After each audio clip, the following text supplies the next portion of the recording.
Good morning students, आ जाओ सभी जल्दी से। आपकी एक विशेष क्लास शुरू हो चुकी है। क्लास 10th का एनसीईआरटी मैथ हम लोग देखेंगे। समीकरण को हल करना, वो भी कौन सी विधि होगी? प्रतिस्थापन विधि। प्रतिस्थापन विधि साथियों होता है, एक होता है विलोपन विधि। देखिए, विलोपन और प्रतिस्थापन में काफ़ी अंतर होता है, लेकिन प्रतिस्थापन बोले या प्रतिलोपन बोले, प्रतिलोपन और प्रतिस्थापन का मतलब एक ही होता है। ध्यान देना, इसमें क्या करेंगे, एक्सरसाइज 3.3 का ये 5 मतलब क्लास है, और ये जो चैप्टर चल रहा है दो चर राशि में रैखिक समीकरण वाला, वो उसका 5वां भाग है ये। इसमें साथियों क्या करते हैं, जो दो इक्वेशन दिया होता है, इसमें से कोई एक समीकरण पकड़ते हैं और उसमें से x या y किसी एक का मान निकाल लेते हैं। जैसे देखना इधर, जैसे इसमें समीकरण जो ये पहला था, ये समीकरण दूसरा था, तो इसमें दूसरे समीकरण से हम x का मान निकाल लेते हैं। तो x इक्वल क्या हो जाएगा, ये 4 पहले से, y इधर जाएगा तो इधर माइनस है, इधर प्लस का हो जाएगा। तो देखो ये क्या हो गया, x का मान आ गया ना। इसके समीकरण 3 लिख सकते हैं इसके आगे समझने के लिए, ठीक ना। अब क्या लिखोगे आप, आगे क्या लिखोगे, देखो इतना करने के बाद में आप क्या करोगे, नीचे लिखो, अगला लिखिए। क्या लिखेंगे, देखिए पहले कुछ तरीका भी समझ लीजिए इसमें क्या कैसे करना होता है। मतलब तो आप समझ गए होंगे हमारा जो कहना है, लेकिन इसमें आप अगर थोड़ा लिख लेंगे तो अच्छा होगा। इसको लिखने के पहले ब्रैकेट में बीच में आप लिख लेंगे प्रतिलोपन या फिर प्रतिस्थापन विधि से, प्रतिस्थापन विधि से, और कोष्ठक में लिख देना समीकरण 2 से, समीकरण 2 से। मतलब समझ में आया, दोनों समीकरण लिख लिया, उसके बाद लिख देना प्रतिलोपन विधि से, कोष्ठक में लिख देना समीकरण 2 से, या नीचे भी लिख सकते हो, तो समीकरण 2 हो गया। अब देखिए यहाँ लिखेंगे समीकरण 3 से जो आया है, x का मान समीकरण 1 में रखने पर, किस में रखेंगे अब ये मान, समीकरण 1 में। चलो ठीक है, समीकरण 1 बताओ क्या लिखा है इसमें, ध्यान देना, ये है ना, x प्लस वाई इक्वल क्या है, 14 है। तो मित्रों यहाँ पर x का मान दिया है ना, तो चलो x की जगह पर रख दो 4 प्लस वाई, और ये प्लस वाई पहले से है, इक्वल 1 4 14। ध्यान से देखना, नीचे नहीं समझ में आ जाएगा तो तुरंत पूछ लेना, बिल्कुल कंफ्यूज मत होना।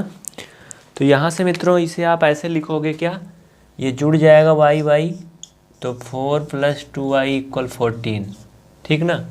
इतना क्लियर है, तो अब यहाँ ऊपर लिखना, ऊपर यहाँ लेके चलना, देखो कहाँ तक चलता है। यहाँ पर आप क्या लिखोगे, यहाँ पर आप लिखोगे 2y इक्वल 14 माइनस 4, क्योंकि 4 उधर जाएगा तो सब ट्रैक हो जाएगा। तो यहाँ पर फाइनल में y इक्वल ये 10 अपान क्या हो जाएगा 2, तो y की वैल्यू क्या आ जाएगी 5। y का मान 5 आ गया ना। पहला स्टेप में इतना करना, फिर दूसरा स्टेप में ये हो गया। अब क्या करोगे, देखो तीसरा स्टेप इधर साइड में करना, इधर साइड में दिख रहा है ना। अब लिखिए y का मान, क्या करोगे, देखो y का मान आ गया ना। अब ये y का मान आप रख दोगे, किस में रख दोगे, किसी भी एक समीकरण में रख सकते हो। किस में रखेंगे, ध्यान देना, समीकरण 1 में रख दीजिए या 2 में रख दीजिए, किसी में भी रख दो, आ जाता है वैसे। लेकिन रूल की जो होता है, समीकरण अगर 2 को हमने इधर उधर करके निकाला था मान, तो 1 में रखते हैं। चलिए रख लेते हैं। देखो इसमें बुक में भी ये क्वेश्चन दिया हुआ है, इसका आंसर यही आ रहा है ना। चलिए रखते हैं, ठीक है, ओके। किसी में भी आप रख लो, y का मान आप लोग लिख लीजिए, मैं नहीं लिखूँ या ना लिखूँ, लिखिए y का मान समीकरण 1 में रखने पर, चलो 1 ही में रख दो, x प्लस वाई इक्वल 14, किसी में भी रख दो, चाहे 1 में रखो चाहे 2 में, वही आएगा। y का मान 5 है, तो x प्लस 5 बराबर 14, तो x बराबर 14 माइनस 5, x बराबर 9 आ गया ना। नोट कर लो जल्दी से, x का मान 9 आ गया और y का मान क्या आ गया, 5 आ गया, ठीक है। चलिए, तो ये हो गया पहला तरीका, पहला क्वेश्चन हो गया। दूसरा देखना, इसमें से इक्वेशन साथियों, इस तरह से आप जितने भी क्वेश्चन दिए गए हैं सभी कर लेना, ये है आपका विधि जो आपने सीख लिया। देखिए स्टूडेंट्स, इसमें का जो दूसरा ही क्वेश्चन दिया गया है इसे ध्यान दीजिए। ये थोड़ा सा अजीब सा लग रहा है, आपको देख के डर लग रहा होगा ना। इसमें भी यस और टी का मान निकालना है। देखो जो दूसरा समीकरण है इसे आप सिंपल में बना सकते हो मल्टीपल करके। कैसे? देखो ऐसे 2 का इसमें गुणा कर लो तो ये हो जाएगा 2s, 3 का t में करोगे तो 3t अपान ये 2 3 जा 6 इक्वल 6। सिंपल समीकरण में बना लो इसे तो 2s माइनस 3t इक्वल इसके नीचे 1 लिख के तिरछा गुणा कर लोगे तो ये 36 हो जाएगा। अब देखो ये रियल में समीकरण 2 बन गया, ठीक ना। समीकरण 2 ये बन गया और समीकरण 1 क्या है, ये ऊपर वाला है। समझ रहे हो ना। अब ये 2 समीकरण है, 1 है। कर लोगे ना जैसे मैंने बताया था। इसमें से आप ऐसे कर लो ना यार। देखो इसमें सिंपल सी बात है। इतना करने के बाद आप लिख दो प्रतिलोपन विधि से या प्रतिस्थापन विधि से और यहाँ से निकाल लो यस इक्वल। तो यस इक्वल हो जाएगा 3 + t और ये समीकरण 3 बन जाएगा। फिर क्या करना, यस का मान समीकरण 2 में रख देना, रख के हल करोगे टी का मान आ जाएगा। जो टी का मान आएगा समीकरण 1 में रखना। इस तरह से आपको सारे मान मिल जाएंगे, ठीक ना। तो बात समझने की कोशिश करिए। अगर नहीं समझ में आए तो वीडियो को इसको फिर से देख लीजिए स्टार्टिंग से, एकदम क्लियर हो जाए। और हाँ, एक बात और बता दें, अगर आप इस क्लास को PVR स्टडी प्रयागराज पर देख रहे हैं तो ये आपकी NCERT सोल्यूशन वाले चैनल पे क्लास चलेगी हर दिन सुबह 8 बजे से। ऊपर देखो चैनल का नाम लिखा गया है। चैनल का नाम है PVR स्टडी 3.0 NCERT सोल्यूशन। इस चैनल पर आपको पूरा कंप्लीट 10th का NCERT मिलेगा। इसलिए आप PVR स्टडी प्रयागराज पर अगर देख रहे हैं या यूट्यूब के अलावा फेसबुक पर देख रहे हैं तो आप यूट्यूब पर जाकर के PVR स्टडी 3.0 यानी कि चैनल नंबर 3 को सब्सक्राइब करें। या फिर आप मैथ आसान है लिख कर सर्च कर सकते हैं यूट्यूब पर, तो वहाँ से भी हो सकता है आपको ये चैनल मिल जाएगा, लेकिन नाम यही रहेगा, PVR स्टडी 3.0 ही रहेगा। चलिए आगे देखते हैं नेक्स्ट क्वेश्चन। देखिए अगले सवाल की तरफ हम लोग आगे बढ़ते हैं, ध्यान देना। बहुत ही आसान है ये। कह रहा है कि 2x + 3y = 11 और 2x - 4y = -24 को हल कीजिए तथा इसमें यम का वह मान ज्ञात कीजिए जिसके लिए y = mx + 3 है। तो ये नीचे जो दिया गया है इससे बिल्कुल ना घबराना, इसमें कुछ नहीं करना है। इसमें सिर्फ और सिर्फ क्या करना है, x और y का मान रख देना है बस। x और y का मान इन दोनों समीकरण से मिलेगा। तो चलो हम लोग हल करते हैं। समीकरण 1 है 2x + 3y = 11 है, लिख लिया। समीकरण 2 लिख लो 2x - 4y = -24। बहुत आसान है। ये समीकरण 1 है और ये समीकरण 2 है। चलिए समीकरण 1 से लिखते हैं। नीचे लिख लो प्रतिस्थापन विधि से और उसके नीचे चाहे लिख लो समीकरण 1 से, ठीक ना। अब प्रतिस्थापन विधि अप्लाई करेंगे समीकरण 1 में तो 2x + 3y = 11 है ना। यहाँ से साथियों हम निकालेंगे क्या, बोलो क्या निकालेंगे। यहाँ से हम किसी एक का मान निकाल लेंगे, चाहे x का मान निकाल लेंगे चाहे y का। तो हम यहाँ से चलो x का मान निकालते हैं। तो क्या होगा 11 - 3y, क्योंकि 3y उधर जाएगा तो माइनस हो जाएगा। और ये अगर यहाँ पर आप ध्यान दो तो 2 के साथ जो गुणा में है, सॉरी x के साथ 2, वो ऐसे हो जाएगा। तो ये हो गया x का मान, ये क्या हो गया, x का मान हो गया। अब ध्यान देना दूसरे स्टेप में क्या करेंगे, लिखिए x का मान समीकरण किस में रखोगे। देखिए हमने 1 को तोड़ा मरोड़ा है ना, 1 से ही तो x निकाला है, तो 2 में रखेंगे। 2 में रखने पर तो चलिए 2 समीकरण क्या है, 2x - 4y = -24। चलो रख देते हैं, बहुत आसान है यार। x का मान देखो, केवल x की जगह पर चेंजिंग करना। तो ये हो जाएगा 2 × x की जगह पर 11 - 3y/2 और -4y = -24। कितना आसान है ना।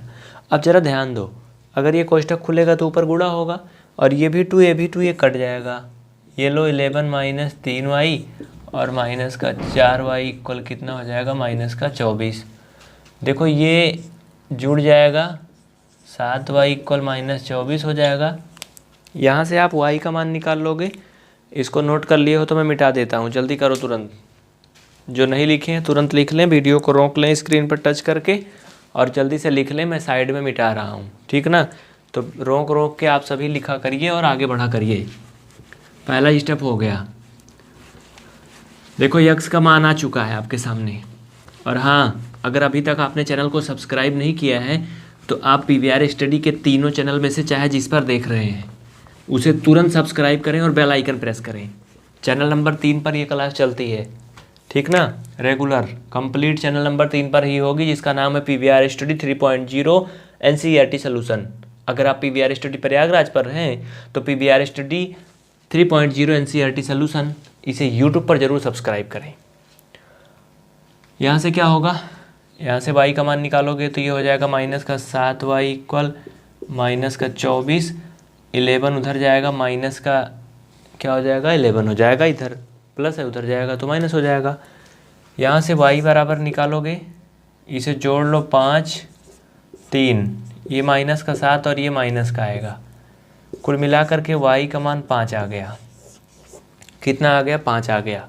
अभी x का मान फाइनल नहीं हुआ था, याद रखना कि हुआ था फाइनल, नहीं हुआ था ना, अटक गया था आधा तिहा, है ना। तो चलिए अब क्या लिखेंगे हम, इसको लिख लिया तो अब इधर मिटा रहा हूँ। अब लिखिए y का मान किस में रखूँ मैं, किसी में भी रख दो।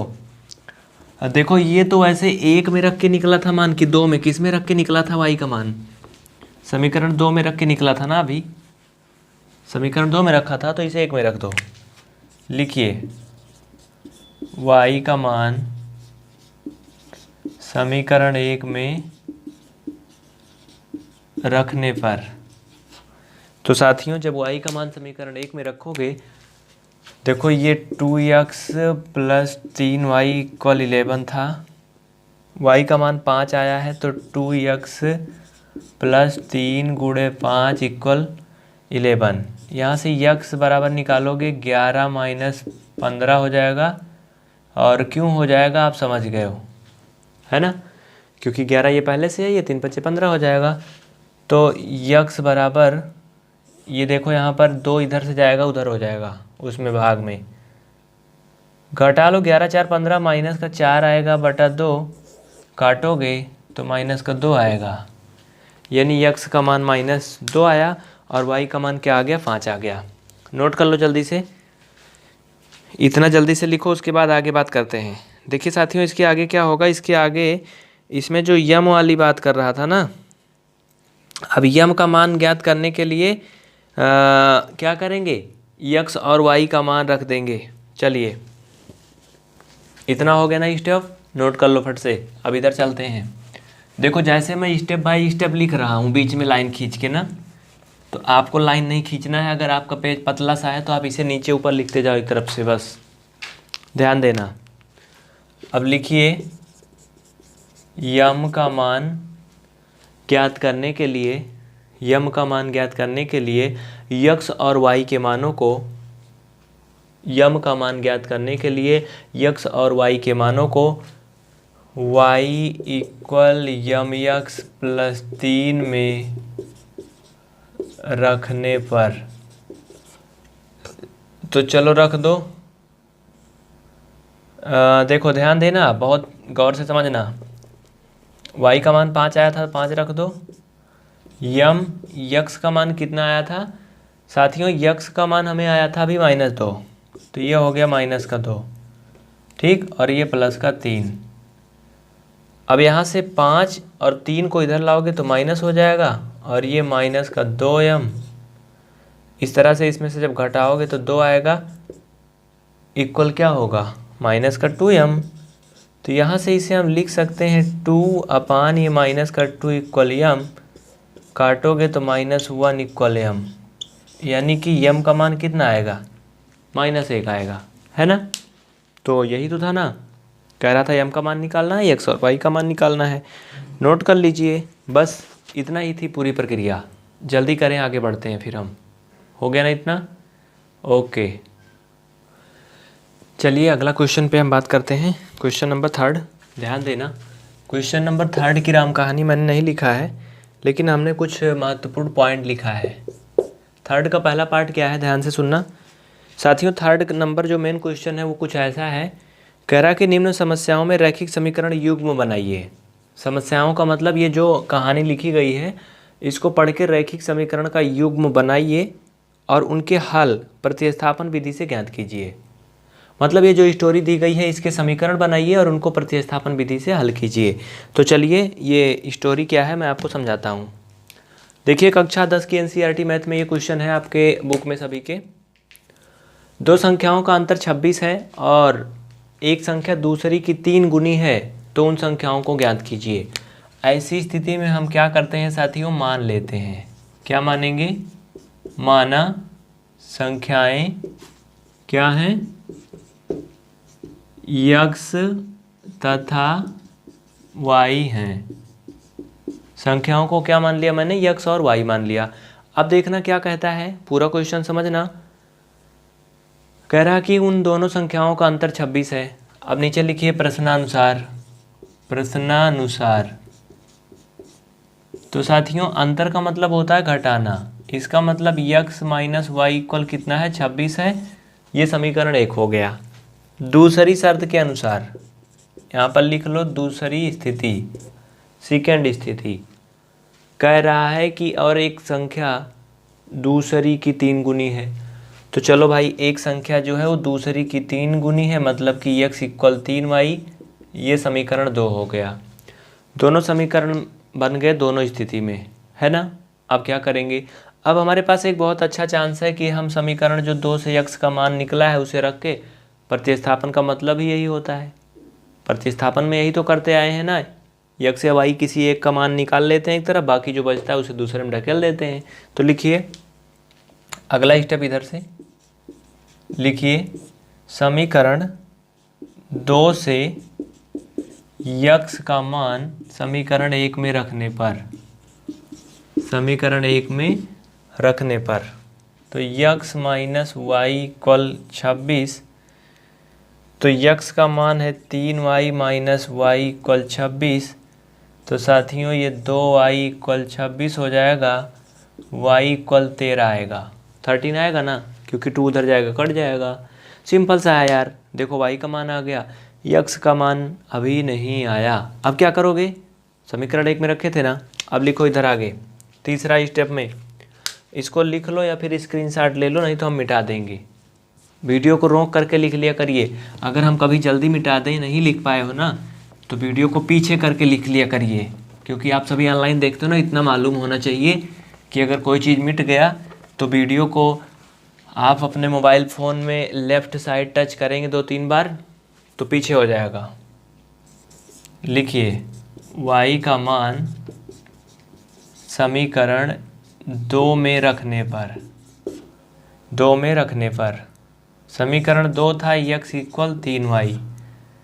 तो x इक्वल 3 गुणा y का मान 13। तो x इक्वल कितना हो गया, 39। क्या कह रहा था, इन समस्याओं को हल कीजिए और वो भी प्रतिस्थापन विधि से। आ गया ना, हो गया। लेकिन संख्याओं के बारे में बात की गई थी, तो यहाँ पर आप लिख सकते हो, अतः पहली संख्या x इक्वल 39 तथा दूसरी संख्या y इक्वल 13 है।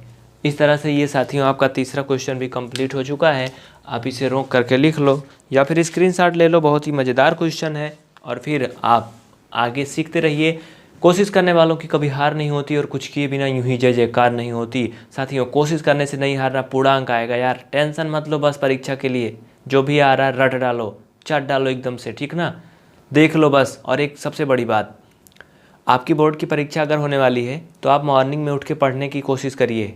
और हाँ, सोने से पहले थोड़ा देर ज़रूर पढ़िए। जो भी चीज़ याद करना है उसको पढ़िए सोने के पहले, और उठने के बाद याद करने वाली चीज़ें सबसे पहले पढ़िए। मैथ लगाने का काम सबसे बाद में करिए, क्योंकि जो चीज़ें याद होती हैं ना, जब आप बिस्तर से उठते हो उस समय अगर कोई चीज़ पढ़ते हो तो याद रहती हैं। अगर आप उठने के बाद तुरंत पढ़िए, कुछ मत करिए, बाद में जाइए वॉशरूम वगैरह कहीं भी जाइए, बाद में जाइए, लेकिन उठने के बाद चाहे 5 ही मिनट पढ़िए, लेकिन जैसे आँख खुले कुछ ना कुछ ज़रूर पढ़िए। इसके आगे देखना, ये एक्सरसाइज पूरा हो गई है। इसमें साथियों जो और भी क्वेश्चन है उनको ध्यान से समझ लो कैसे करना है, मैं बता दे रहा हूँ। देखिए इसमें जो अगला क्वेश्चन है दूसरा नंबर, वो कह रहा है कि दो संपूरक कोणों में से बड़ा कोण छोटे कोण से 18 डिग्री अधिक है। दो संपूरक कोणों में से बड़ा कोण छोटे कोण से 18 डिग्री अधिक है, तो बताइए उन कोणों की माप क्या है। इसमें क्या करोगे, इसमें सिंपल सी बात है यार, संपूरक कोणों में से बड़ा कोण को x मान लो, बड़ा कोण को x मान लो, छोटा कोण y हो जाएगा। फिर प्रश्नानुसार दूसरी स्थिति जो कह रहा है उसके अकॉर्डिंग चलोगे तो x minus Y equal 18 degree हो जाएगा, ये समीकरण 1 हो जाएगा। और फिर अधिक की बात बोल रहा है, x प्लस वाई इक्वल क्या कर लोगे 180। ये x प्लस वाई 180 क्यों होगा, 180 इसलिए होगा साथियों क्योंकि संपूरक कोणों का जो योगफल है वो 180 अंश होता है, ठीक ना। संपूरक कोणों का योगफल 180 अंश होता है। पहली शर्त के अकॉर्डिंग तो आप इसको x minus Y equal 18 degree कर लोगे, लेकिन संपूरक कोणों का जो योग है 180 होता है, तो आप x प्लस वाई इक्वल 180 करोगे, दो समीकरण बन जाएंगे, हल कर लेना, बस हो गया।